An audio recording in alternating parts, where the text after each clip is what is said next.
It is May 16th. It is day 118 of the Trump presidency, and we have a lot to cover. So let's talk about the headlines from today and yesterday. The Supreme Court has ruled against the Trump administration that they must give people due process when they're going to deport them. And they must give them more than 24 hours to obtain legal representation and try to fight for themselves. Because right now they're literally just apprehending people, shoving them onto a plane without even having sometimes like proof of their identification. And then sometimes these people just disappear into the ethers and no one ever sees or hears from them again. So kind of a problem. It's extremely illegal. It's also incredibly inhumane. In any case, this decision by the Supreme Court was a 7-2 ruling. So it's, it should be upheld. Will it be? I doubt it. I mean, we'll see. I think a lot more people are starting to realize that the Trump administration is not willing to follow the rule of law. And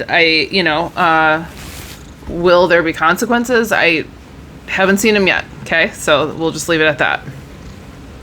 This is another huge headline from today that 5 House Republicans voted against Trump's big, beautiful tax bill, so it stalled.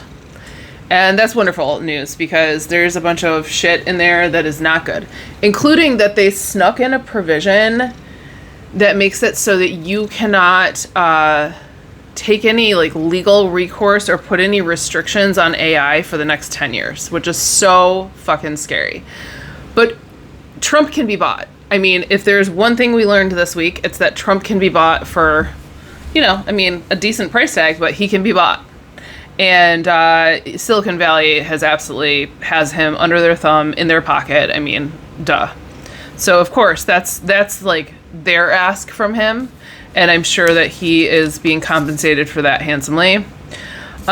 James Comey is also, I think, under investigation for a social media post that had something like a seashell or something that said 8647, 8645, 8647.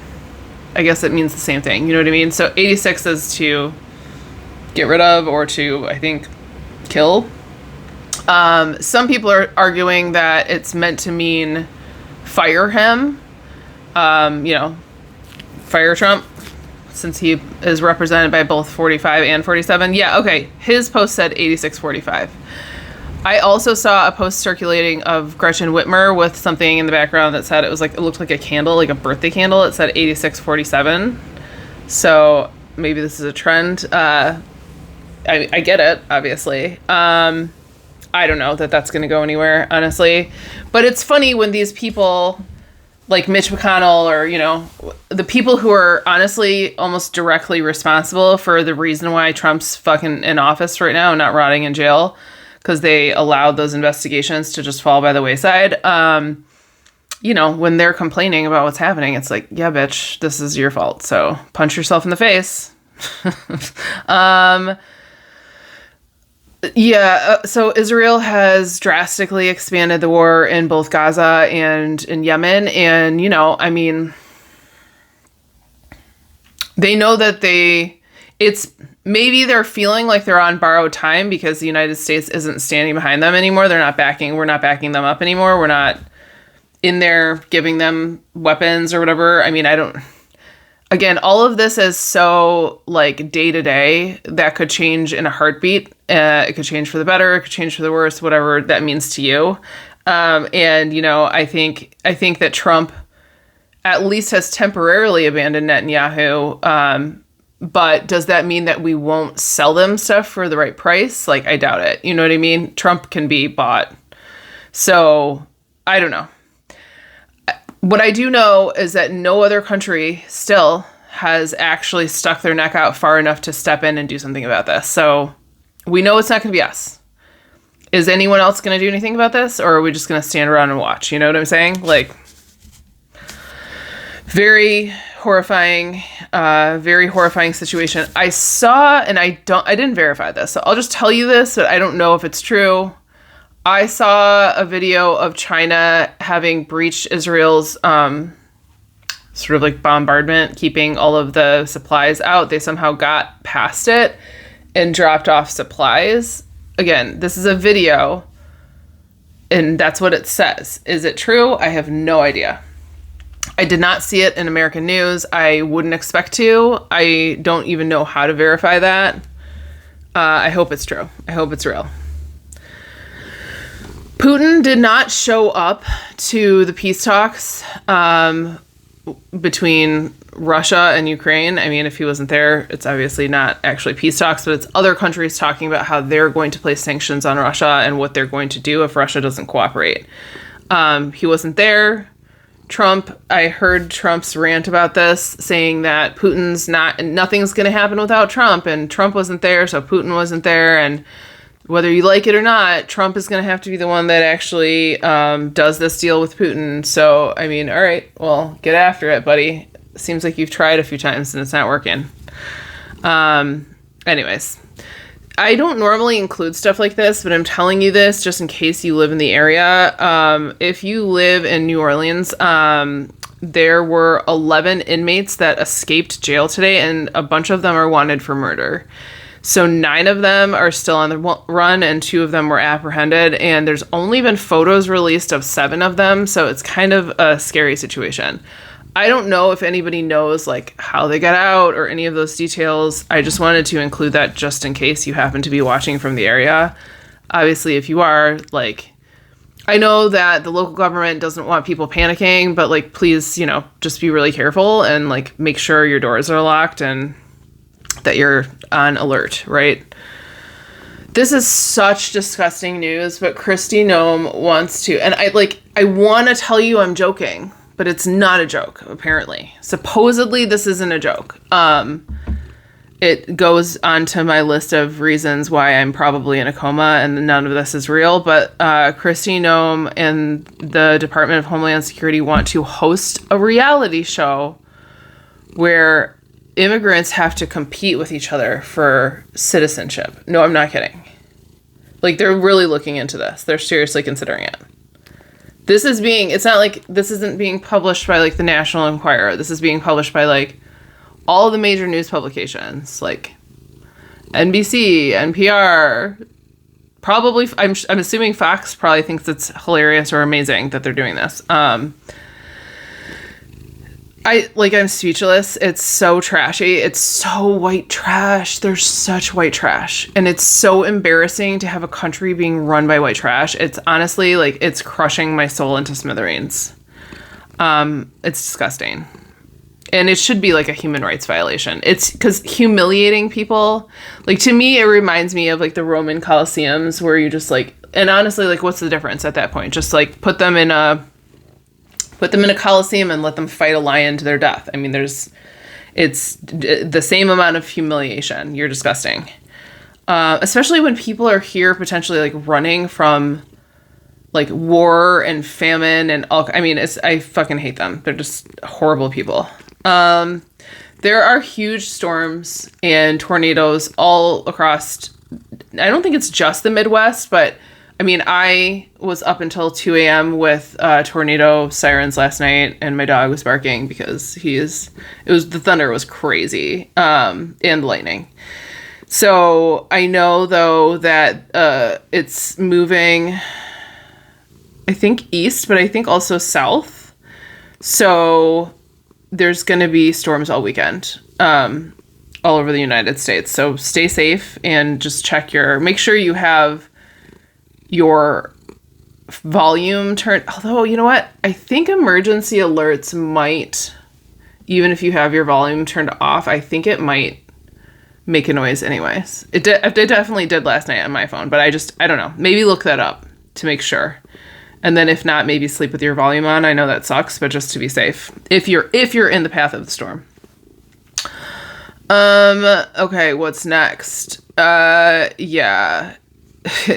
Trump is planning he basically admitted that the 150 countries that he's trying to negotiate tariffs with He can't get it done with a bunch of them. And so he's just going to have to, well, he doesn't have to do anything. He's choosing to put blanket tariffs on all those countries just unilaterally without talking to them. He's just going to do it because there's a deadline of July for all of this. I don't know why. I don't know who's giving this deadline. It is what it is.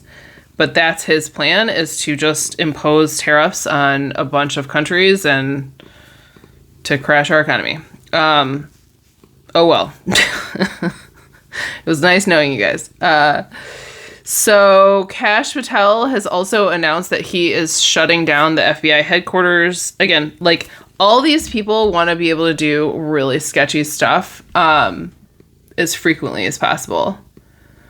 What did they... because Trump also just asked... I don't know if it's the FBI or the CIA or whoever. Basically, he wants less investigation of white-collar crime. Similar to how they basically made it so that you can't prosecute crypto fraud. So that they can do a bunch of crypto fraud and white-collar crime. I mean, this week for Trump has been the white-collar crime week from hell, because he is on a spree in the Middle East, and everything he's doing there is totally illegal. You can't make deals like that when you're the president. But he's doing it and no one's stopping him. So if you ask him, he would tell you, yeah, you can, because watch me is why. Honestly, it does get a little funny because it's just so brazen, and like, again, do you see anyone doing anything about it? I don't. There's one guy trying to impeach him, and the Democrats are calling him an idiot and telling him to stop trying to impeach Trump. I understand that they don't think it's going to work, and they're right. But no one's doing the right thing, I think, is the point I'm making. Not one single person there is doing the right thing. Speaking of doing the right thing, now Chief Justice John Roberts from the Supreme Court is sounding the alarm that the rule of law is being endangered. And it's like, yeah, bitch, you gave Donald Trump blanket immunity. So, again, punch yourself in the face. Like, whose fault is this? It's yours. You did this. You guys did this. And now it's starting to affect you. Because I don't know if you guys have seen this headline, but a lot of these judges, especially when they rule against Trump, they are getting pizzas anonymously delivered to their homes, which is like an old mafia way of saying, like, we know where you live, and if we want to come after you, we will. So do what we say or else. This is really a season of reaping what we sow. As a country, as individuals that are involved in this government. And listen, I absolutely believe that people are being threatened. I absolutely believe that they're being bribed. Probably in most cases, both bribed and threatened. But at some point, you gotta do the right thing and, I don't know, get out of there and become a whistleblower or something. Because understanding that what these people are about to do to humanity, I think you have an obligation to risk your life. I mean, you took the oath of office to be there in the first place, and you're there to serve your country. So, like, if you're not willing to do that, then fucking leave.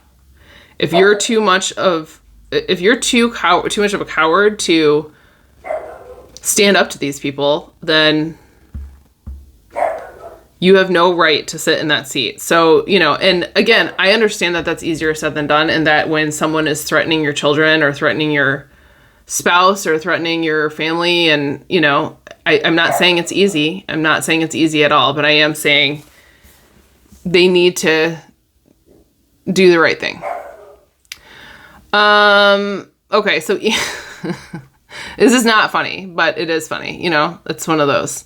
Elon Musk has programmed his AI chatbot Grok to start talking about white genocide. And users noticed that Grok was bringing up white genocide at random times when it made no sense. And so someone went in and literally asked Grok, like, were you programmed to say this? And Grok said, it appears that I was. So literally, Elon's own chatbot keeps not only snitching on him, but Elon's chatbot has talked about him, like, talked a lot of shit about him and talked about him being like greedy and Republicans being bad for the planet and all. I mean, it's talking mad shit about them, yo. It's kind of funny that that is happening, and it makes me wonder if he's going to end up dismantling Grok because, you know, it's not doing him any favors right now. This is obvious that this was coming, but the United States' credit rating has officially been downgraded by Moody's, and that's going to probably have a fairly significant impact on the United States. And they said it's because we have too much debt and there's no real plan in place to do anything about it. In fact, the Trump administration is spending a tremendous amount of money right now. And I know that there's going to be people out there that'll say that the tariffs are going to make up for this, but like Moody's doesn't think so. And no one in their right mind thinks so, including, you know, the people that have been the most financial, like the most brilliant financial minds in our country don't think so. Warren Buffett is warning against how stupid this is. Like, there's people that have made billions and billions of dollars that are telling you, like, this is a bad idea. And in any case, for other countries to know, like, where the United States stands, we were downgraded from AAA down to a double A1. And I don't really, like, you know, I'm not familiar with a credit rating for a country, so I don't know how bad that is. Like, I don't know what that's equivalent to at all, but I do know that, yeah, we're not doing well financially. And we're not a good place to invest your money right now. And it's probably going to get worse, especially considering, you know, between what's happened with Trump and China, which is nothing, you know, he hasn't been able to accomplish anything. And now we're in this 90-day pause, but a lot of countries have already just kind of cut their losses and decided they're not doing business with us anymore. And that's why he's not getting callbacks from all these other countries that he was going to try to do deals with. They don't want to talk to you. Like, you're a bully and you're not a fair person to do business with. So why would they? So anyways, yeah, we're not in a good situation, and financially, or otherwise. So anyway, I hope you guys have a great weekend. I hope you find ways to disconnect from the shit show. I have started playing video games again, and I think I'm going to keep doing that. I think it's really important to have a way to get out of here at least once a day. Whether it's a TV show or a book or a video game or something, like, you need to get mentally out of here, because the here in question is a really intense place right now, with a lot of very unpredictable things happening. So, you know, whether you have trauma in your past or not, your nervous system doesn't like this. So make sure you're giving it breaks. And I'm sorry about Mr. Yappers in the background. I'll see you guys tomorrow.